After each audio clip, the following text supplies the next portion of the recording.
Hello बच्चों, तुम लोग स्ट्रक्चर ऑफ एटम कंटिन्यू करते हैं और आज बताते हैं डिस्कवरी ऑफ न्यूट्रॉन। और न्यूट्रॉन का जो डिस्कवर किया था उस साइंटिस्ट का नाम क्या था मालूम है? James Chadwick. तो हेडिंग दो, डिस्कवरी ऑफ न्यूट्रॉन।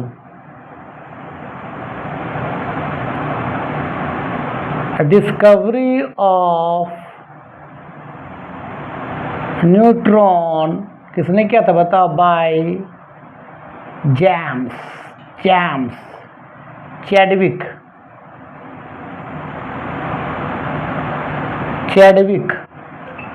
लिखो।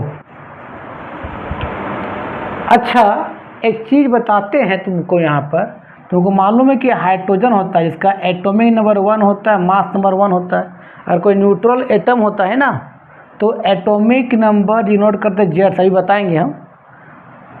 जितना एटॉमिक नंबर होता है उतना प्रोटॉन होता है, उतना इलेक्ट्रॉन होता है। अगर न्यूट्रल एटम होता है तो एटॉमिक नंबर को कैपिटल जेड से डिनोट करते हैं। तो यहाँ एटॉमिक नंबर भी 1 है, प्रोटॉन भी 1 है, इलेक्ट्रॉन भी 1 है। और तुमको मालूम है कि एक इलेक्ट्रॉन का जो मास होता है बहुत कम होता है। कितना होता है? 9.1 इंटू 10 के पावर -31 kg होता है। और एक प्रोटॉन का जो मास होता है कितना होता है? 1.67 इंटू 10 के पावर -31 kg होता है। ठीक। तो हाइड्रोजन का जो एटम है वो डिपेंड करता है मास ऑफ प्रोटॉन पर, इलेक्ट्रॉन का पास नहीं, क्योंकि इलेक्ट्रॉन का मास क्या होता है? ना के बराबर होता है। तो हाइड्रोजन का एटम का जो मास डिपेंड करेगा किस पर? प्रोटॉन पर। ठीक है। अब सुनो, एक हीलियम होता है जिसका एटॉमिक नंबर 2 होता है, मास नंबर 4 होता है। तो जितना एटॉमिक नंबर उतना प्रोटॉन उतना इलेक्ट्रॉन, सब कितना है? 2 है। मतलब हीलियम में कितना प्रोटॉन है? 2 प्रोटॉन है। और हाइड्रोजन का एक एटम में कितना प्रोटॉन बताओ? 1 प्रोटॉन। अब सुनो कैसे जेम्स चैडविक ने न्यूट्रॉन डिस्कवर किया, पहले समझो। सबसे पहले क्या किया उसने? एक वेइंग बॉक्स लिया, या तराजू बोलो ना, तो तराजू लिया, इसको वेइंग बॉक्स बोले। या तो यहाँ पर एक यहाँ कंटेनर रखा और यहाँ रखा है कंटेनर, और यहाँ पर रख दिया कांटा। एक कांटा है, कांटा। यहाँ पर क्या किया? हीलियम का एक एटम रखा। अब तुमको मालूम है हीलियम का एक एटम में कितना प्रोटॉन? 2 प्रोटॉन। तो यहाँ हाइड्रोजन का 2 एटम रखा। तो भाई हाइड्रोजन का 2 एटम में कितना प्रोटॉन? 2 प्रोटॉन। तो यहाँ 2 प्रोटॉन था। तो जेम्स चैडविक ने सोचा कि दोनों का मास बराबर हो जाना चाहिए, लेकिन मास बराबर नहीं हुआ, हीलियम का बहुत ज़्यादा हो गया। फिर इसने क्या किया? जेम्स चैडविक ने हाइड्रोजन का 2 एटम और रख दिया। मतलब टोटल कितना हुआ प्रोटॉन? और 2 प्रोटॉन ऐड कर दो, कितना हुआ? 4 प्रोटॉन। कितना हो गया? 4 प्रोटॉन। तब क्या हुआ? हीलियम का एक एटम के बराबर हुआ। मतलब जब हाइड्रोजन का 4 एटम रख रहे हैं तब वो हीलियम का एक एटम के बराबर हो रहा है।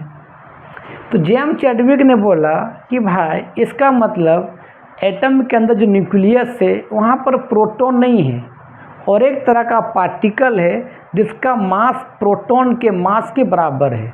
तो तुमको मालूम है प्रोटॉन मास कितना होता है? 1.67। तो न्यूट्रॉन का भी मास कितना होगा? लगभग इतना ही होगा, 1.67 इंटू 10 के पावर -31 kg। ठीक है। तब उसने क्या किया? अब एक्सपेरिमेंट किया। किसने? जेम्स चैडविक ने। क्या एक्सपेरिमेंट किया पहले समझो आप। उसने क्या किया? एक बेरिलियम का मेटल का शीट लिया।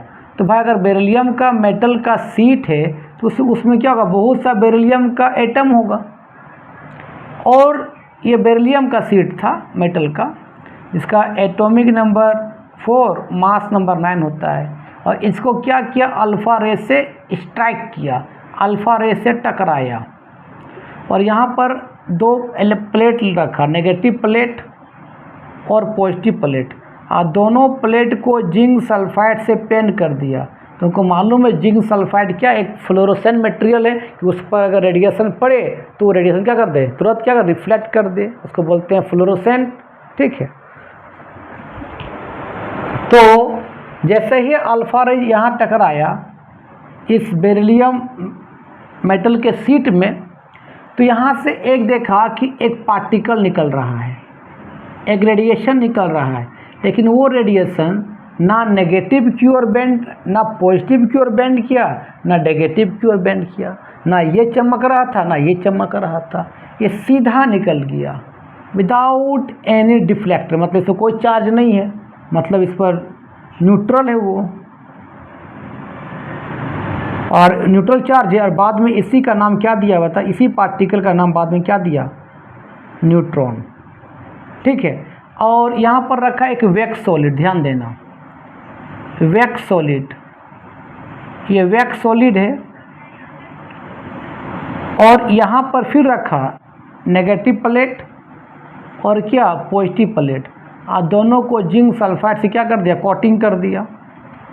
अब जब ये न्यूट्रल पार्टिकल इस वैक्स सॉलिड पर पड़ता है, इतना स्पीड से टकराता है कि वैक्स सॉलिड में जितनी भी प्रोटॉन था सबको बाहर निकाल दिया, और सभी प्रोटॉन क्या नेगेटिव की ओर क्या कर गया बताओ, बेंड कर गया, और जितना भी न्यूट्रल था इस वैक्स सॉलिड में क्या हो गया, फंस गया, अटक गया।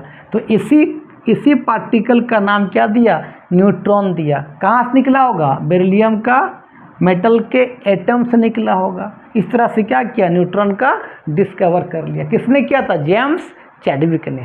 इसका थोड़ा सा लिख लो, रिएक्शंस कैसे हुआ। रिएक्शंस देखो, रिएक्शंस कुछ नहीं है, देखो जैसे मान ले ये क्या किया बताओ, बेरिलियम लिया जिसका एटॉमिक नंबर 4 होता है, मास नंबर 9 होता है, इसको क्या किया, अल्फ़ा रे से टकराया।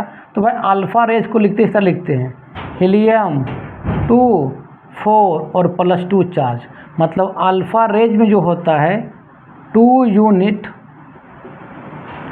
क्या होता है, पॉजिटिव चार्ज होता है, और उसमें 4 यूनिट क्या होता है, मास होता है।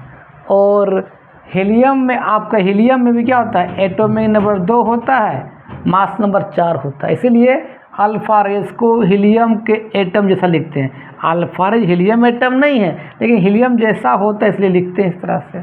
मतलब यहाँ पर क्या बताओ, हीलियम मत बोलना, ये अल्फ़ा ही रेज के लिखने का तरीका है। 2 4 +2 चार्ज जैसे हुआ तो ये बेरिलियम जल गया, क्या बन गया, कार्बन बन गया, एटॉमिक नंबर 6, मास नंबर 12, और यहाँ से क्या निकल, न्यूट्रॉन पार्टिकल है 0 1, देखो ना, 4 2 6, यहाँ 6 9 4 13 12 13 हो गया। तो ये तेरा क्या था, न्यूट्रॉन पार्टिकल था, इस पर ना प्लस चार्ज था ना माइनस चार्ज था, लेकिन इसका मास एक प्रोटॉन के मास के लगभग बराबर था। लिख लो, इस तरह से डिस्कवर किया। अब बात करते हैं इसमें एटॉमिक नंबर क्या है, एटॉमिक मास क्या है, आइसोटॉप्स, आइसोबार और आइसोटोन के बारे में बात करेंगे। तो लिखो अब एटॉमिक नंबर क्या होता है। एटॉमिक नंबर देखो, एटॉमिक नंबर को हम लोग कैपिटल Z से डिनोट करते हैं। अगर कोई एटम न्यूट्रल के फॉर्म में रहे, ना प्लस ना माइनस, न्यूट्रल, तो याद रखना उस समय जितना एटॉमिक नंबर होगा उतना प्रोटॉन होगा उतना इलेक्ट्रॉन होगा। जैसे मान लेते हैं सोडियम Na है, atomic number 11, mass number 20, neutral के फॉर्म में, ना प्लस है ना माइनस है, तो भाई एटॉमिक नंबर 11 होगा। Z का मतलब एटॉमिक नंबर, तो उतना प्रोटॉन होगा और उतना क्या होगा, इलेक्ट्रॉन होगा। इसे मान ले carbon, atomic number 6, mass number 12, neutral के फॉर्म में होगा, तो जितना एटॉमिक नंबर होगा उतना प्रोटॉन होगा उतना इलेक्ट्रॉन होगा। लेकिन अगर आयंस के फॉर्म में, ध्यान देना, अगर आयंस के फॉर्म में, तुमको मालूम है आयंस क्या होता है, एक कैटायन होता है, दूसरा क्या होता है, एनायन होता है। एनायन में माइनस, कैटायन में प्लस। प्लस किस में होता है, मेटल चार्ज में होता है, और नेगेटिव किस पर होता है, तुमको मालूम है, नॉन मेटल पर होता है। इतना तो मालूम है तुम लोग को यार, ठीक है। तो आप मान लेते हैं कैटायन के फॉर्म में होगा, तब क्या होगा, इलेक्ट्रॉन कितना होगा, प्रोटॉन कितना होगा, न्यूट्रॉन कितना होगा। देखो न्यूट्रॉन तो बात की बात है, अभी इलेक्ट्रॉन और प्रोटॉन देखो। जैसे मान लेते हैं lithium, atomic number 2, mass number sorry atomic number कितना लिथियम का होता है 3, मास नंबर 6, इसमें +2 चार्ज है। तो पूछेगा बताओ इसमें इलेक्ट्रॉन कितना है और प्रोटॉन कितना है। तो याद रखना जितना आयंस के फॉर्म में, यहाँ पर किस फॉर्म में, कैटायन के फॉर्म में। तो बता कैटायन के रूल बताते हैं अभी। जितना एटॉमिक नंबर होगा उतना प्रोटॉन होगा, सिंपल से बात। न्यूट्रल के फॉर्म में रहे या कैटायन के फॉर्म में रहे या तो एनायन के फॉर्म में रहे, एटॉमिक नंबर और प्रोटॉन कभी चेंज नहीं होता। जितना एटॉमिक नंबर उतना प्रोटॉन, क्योंकि प्रोटॉन केमिकल रिएक्शन में भाग नहीं लेता है। हाँ, लेकिन जब न्यूट्रल फॉर्म में रहता है एटम, तो उस समय एटॉमिक नंबर, प्रोटॉन और इलेक्ट्रॉन सब इक्वल होता है। लेकिन जब आयंस के फॉर्म में रहेगा उस समय एटॉमिक नंबर और प्रोटॉन सेम रहेगा, इलेक्ट्रॉन वेरी करेगा। अगर कैटायन के फॉर्म में है तो यहाँ एटॉमिक नंबर कितना है 3 है, तो प्रोटॉन भी 3 है। अगर कैटायन के फॉर्म में रहेगा तो इलेक्ट्रॉन कितना होगा, तो जितना प्रोटॉन होगा, ध्यान देना, और जितना पॉजिटिव चार्ज होगा उतना माइनस कर देंगे। पॉजिटिव चार्ज होने से माइनस करना है। तो कितना प्रोटॉन है 3 है, और कितना है पॉजिटिव चार्ज 2 क्या करो माइनस कर दो, तो इलेक्ट्रॉन कितना निकल जाएगा 1 निकल जाएगा। इसे मान लो। और देखो ना, ये सोडियम है, Na11 है, मास नंबर 23 है, इसमें प्लस चार्ज है, +1 चार्ज है या प्लस चार्ज है, प्लस का मतलब +1। तो उसमें तो याद रखो एटॉमिक नंबर प्रोटॉन में कोई चेंज नहीं आएगा। कितना होगा 11 होगा। लेकिन इलेक्ट्रॉन कितना होता है अभी हम बताएं कि अगर प्लस चार्ज रहे, जितना प्रोटॉन है उतना, जितना प्लस रहेगा उतना माइनस कर देना। तो कितना प्लस है, 1 प्लस है, तो प्रोटॉन कितना है 11, तो 1 माइनस कर दो, कितना बचेगा 10 बचेगा। और एग्जाम्पल दो देते हैं ना यार, जैसे मान लेते हैं आपका कैल्शियम है 20 है, मास नंबर 40 है, +2 चार्ज है। तो इसमें तो इतना एटॉमिक नंबर उतना प्रोटॉन, कितना 20। अब इलेक्ट्रॉन कितना होगा, तो जितना प्रोटॉन होगा और जितना प्लस चार्ज है उतना क्या कर दो माइनस कर दो। तो कितना प्रोटॉन है बता 20, और कितना प्लस चार्ज है +2, तो -2 कर दो, कितना हो जाएगा 18। किसके लिए ये रूल है, कैटायन के लिए रूल है। अब बात करते हैं एनायन के लिए क्या रूल है। चलो, न्यूट्रल के लिए कोई दिक्कत नहीं, जितना एटॉमिक नंबर उतना प्रोटॉन उतना इलेक्ट्रॉन। लेकिन कैटायन में क्या रूल है, जितना एटॉमिक नंबर उतना प्रोटॉन। लेकिन इलेक्ट्रॉन कैसे निकालेंगे, जितना प्रोटॉन होगा और जितना पॉजिटिव चार्ज होगा उतना क्या करो माइनस कर दो, उतना इलेक्ट्रॉन निकल जाएगा। अब एनायन के रूल देखो। एनायन के लिए जैसे मान लो ऑक्सीजन है, एटॉमिक नंबर 8 है, मास नंबर 12 है, -2 चार्ज है। तो भाई जितना एटॉमिक नंबर उतना प्रोटॉन, तो ये तो फिक्स रहेगा क्योंकि प्रोटॉन तो रिएक्शन में भाग लेता नहीं, कितना होगा 8 हो जाएगा। अब इलेक्ट्रॉन कितना निकालेंगे, तो माइनस के लिए रूल क्या है, जितना प्रोटॉन होगा और जितना माइनस उतना प्लस कर दो। प्लस में माइनस करते हैं और माइनस में प्लस करते हैं। कितना प्रोटॉन है 8, तो 8 से क्या कर दो, कितना -2, तो +2 कर दो, कितना हो जाएगा बताओ 10 इलेक्ट्रॉन हो जाएगा। और एग्जाम्पल लेते हैं ना, नाइट्रोजन एटॉमिक नंबर 7, मास नंबर 14 या -3 चार्ज है। जितना एटॉमिक नंबर उतना प्रोटॉन, कितना 7, इलेक्ट्रॉन कितना होगा बताओ, जितना प्रोटॉन है जो जितना माइनस उतना प्लस कर दो, कितना हो जाएगा 7 + 3 कितना 10 इलेक्ट्रॉन। अब तुम लोग को समझ में आ गया होगा, लिखो।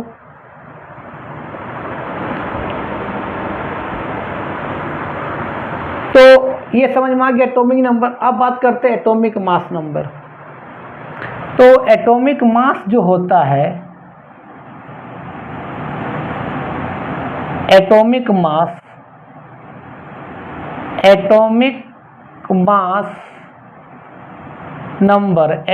मास नंबर को हम कैपिटल S डिनोट करते हैं, और A का फॉर्मूला होता है प्रोटॉन और न्यूट्रॉन के सम को बोलते हैं एटॉमिक मास। अब तुमको मालूम है कि ये न्यूक्लियस होता है, ये सब ऑर्बिट होता है, ऑर्बिट में इलेक्ट्रॉन घूमता है। अब न्यूक्लियस में कौन कौन है बता, प्रोटॉन सब क्या आ गया, न्यूट्रॉन आ गया, एक अलग चीज़ डिस्कवर हो गया जिसको बोलते हैं हम लोग न्यूक्लियॉन्स। प्रोटॉन और न्यूट्रॉन के सम को क्या बोलते हैं, न्यूक्लियॉन्स बोलते हैं। तो जितना प्रोटॉन होता है और न्यूट्रॉन का सम को क्या बोलते हैं, एटॉमिक मास नंबर। कोई भी एटम का मास न्यूक्लियस पर निर्भर करता है, क्योंकि इलेक्ट्रॉन का मास तो ना के बराबर होता है। जितना न्यूक्लियस में प्रोटॉन होगा और जितना न्यूट्रॉन होगा उतना उस एटम का मास होगा। चलो, जैसे मान लेते हैं कि तुमको पूछ देगा कि बात बताओ, ये कैल्शियम है, एटॉमिक नंबर 20 है, मास नंबर 40 है, तो कितना न्यूट्रॉन होगा। तो न्यूट्रॉन निकालने का तरीका होता है mass number minus atomic number. कितना हो जाएगा 40 माइनस 20, कितना न्यूट्रॉन होगा बताओ, 20 न्यूट्रॉन हो जाएगा।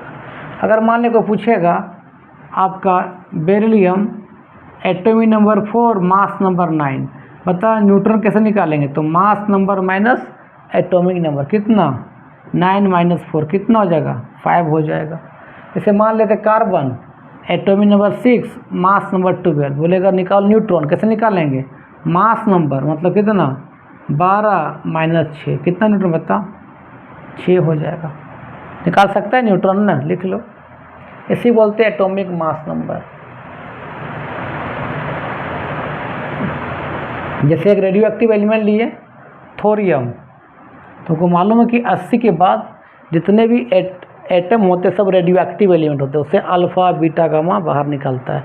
हम रेडियो एक्टिव एलिमेंट के बारे में बताए हैं, कब, जब बताया था रदरफोर्ड्स अल्फ़ा स्कैटरिंग एक्सपेरिमेंट, तब बताए थे रेडियो एक्टिव एलिमेंट के बारे में, देख लेना पीछे वीडियो जाके।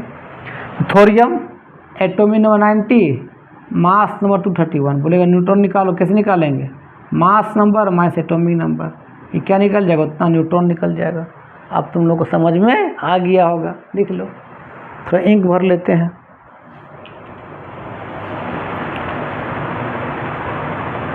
साढ़े 11 बज गया है, हम भी थक गए हैं और थोड़ा सा पढ़ाते हैं तुम लोग को। अब बात करते हैं आइसो इलेक्ट्रॉनिक स्पीसीज क्या होता है। आइसो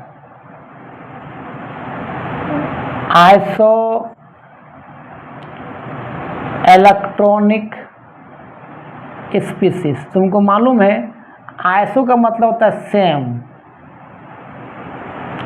और इलेक्ट्रॉनिक का मतलब होता है इलेक्ट्रॉन। इलेक्ट्रॉनिक का मतलब इलेक्ट्रॉन, जिसमें जिस एटम या तो न्यूट्रल के फॉर्म में हो या आयंस के फॉर्म में हो, उसमें इलेक्ट्रॉन क्या हो, सेम हो। जैसे देखो, मान लेते हैं Na प्लस और F माइनस, दोनों आइसो इलेक्ट्रॉनिक है, क्योंकि दोनों एटम में सेम इलेक्ट्रॉन। कैसे देख लो, सोडियम का एटॉमिक नंबर 11 होता है, मास नंबर 23, फ्लोरीन का एटॉमिक नंबर 9 होता है, मास होता है 18। अब निकालो कितना एटॉमिक नंबर 11, कितना प्रोटॉन 11, कितना इलेक्ट्रॉन। तो हम बताएं जितना प्लस चार्ज होता है उतना प्रोटॉन्स क्या करते हैं, माइनस कर देते हैं। कितना 11 माइनस 1, कितना बताओ 10 इलेक्ट्रॉन। यहाँ देखो कितना एटॉमिक नंबर प्रोटॉन तो सेम होगा, कितना 9, इलेक्ट्रॉन कितना होगा, तो जितना माइनस होगा उतना प्रोटॉन्स क्या करते हैं, प्लस कर देते हैं। प्लस रहने पर माइनस करेंगे और माइनस रहने पर प्लस करते हैं, कितना हो जाएगा 9 + 1 मतलब कितना बताओ 10 इलेक्ट्रॉन। दोनों क्या है, आइसो इलेक्ट्रॉनिक स्पीसीज से। और दिखाते हैं, इसे मान लेते हैं Mg+2 और ऑक्सीजन -2। देख लो, इसका एटॉमिक नंबर 12, मास नंबर 24, इसका एटॉमिक नंबर 8, मास नंबर 6, दोनों आइसो इलेक्ट्रॉनिक स्पीसीज। देख लो, जितना एटॉमिक नंबर उतना प्रोटॉन, कितना 12। इलेक्ट्रॉन कैसे निकालेंगे, जितना प्लस होगा उतना प्रोटॉन्स क्या करेगा, माइनस कर दें। कितना प्रोटॉन 12, तो 12 - 2 कितना 10 इलेक्ट्रॉन। यहाँ देखो तो जितना एटॉमिक नंबर उतना प्रोटॉन, कितना 8। इलेक्ट्रॉन कैसे निकालेंगे, माइनस में है तो जितना प्रोटॉन होगा उस माइनस को क्या कर देना, प्लस कर देना, मतलब 8 + 2 इलेक्ट्रॉन कितना बताओ 10। क्या है, दोनों आइसो इलेक्ट्रॉनिक स्पीसीज, जिसका क्या है सेम नंबर ऑफ क्या इलेक्ट्रॉन है। और एग्जांपल देते हैं, इसी बोलते हैं आइसो इलेक्ट्रॉनिक स्पीसीज। एग्जांपल देते हैं, मान ले, सुनो ना, किसका देते हैं हाँ हाँ, N एटॉमिक नंबर 7, मास 14, इसमें चार्ज 3 है। और एक लिखते हैं, क्या लिखते थे, हाँ Na+1 atomic number 11, mass number 23। देखो तो जितना एटॉमिक नंबर उतना प्रोटॉन, कितना 7। अब इलेक्ट्रॉन कैसे निकालेंगे, अगर माइनस है तो जितना प्रोटॉन होगा उतना माइनस क्या कर देना, प्लस कर देना, मतलब 7 + 3 कितना 10 इलेक्ट्रॉन। यहाँ देखो तो जितना एटॉमिक नंबर उतना प्रोटॉन, कितना 11। इलेक्ट्रॉन कितना होगा, प्लस है, जितना प्रोटॉन दिया उस प्लस क्या कर दो, माइनस कर दो, तो 11 - 1 कितना 10। प्लस रहने पर माइनस करते हैं, माइनस रहने पर प्लस कर देते हैं। चलो लिख लो, ये होता है आइसो इलेक्ट्रॉनिक स्पीशीज। समझ में आ गया। अब बात करते हैं आइसोटॉप्स, आइसोबार एंड आइसोटोन्स का। बस 5 मिनट में ख़त्म कर देते हैं, ठीक है। तो बात करते हैं आइसोटॉप्स क्या, पहले समझो। आइसोटॉप्स का मतलब होता है जिस एटम का एटॉमिक नंबर सेम हो लेकिन मास नंबर क्या हो, अलग अलग हो, उसको बोलते हैं आइसोटॉप। जैसे हाइड्रोजन का 3 आइसोटॉप होता है। हाइड्रोजन जो होता है उसका 3 आइसोटॉप होता है। हाइड्रोजन का क्या क्या होता है मालूम है किसी को? पहला होता है प्रोटियम। नींद भी बहुत आने लगा यार आज। प्रोटियम को बोलते हैं हम लोग सिंपल हाइड्रोजन, सिंपल हाइड्रोजन बोलते हैं, ठीक है। जिसका एटॉमिक नंबर 1 होता है, मास नंबर 1 होता है। दूसरा होता है ड्यूट्रियम, ड्यूट्रियम,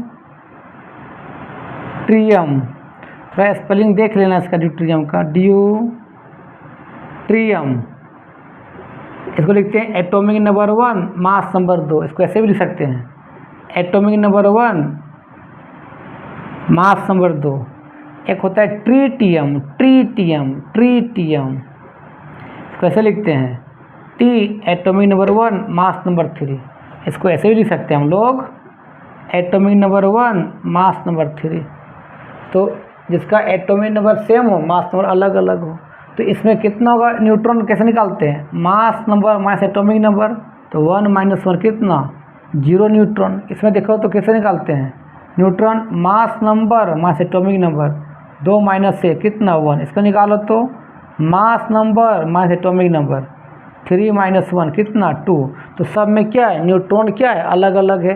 तो भाई जो भी आइसोटोप, हाइड्रोजन में 3 आइसोटोप है, सभी का फिजिकल केमिकल प्रॉपर्टी क्या होता है, सेम होता है। भले न्यूट्रॉन सब में क्या होता है, अलग अलग होता है। तो पूछेगा आइसोटोप्स क्या है, बोल देना जिस एटम का एटॉमिक नंबर सेम हो और मास नंबर अलग अलग हो, उसको बोलते हैं आइसोटोप्स।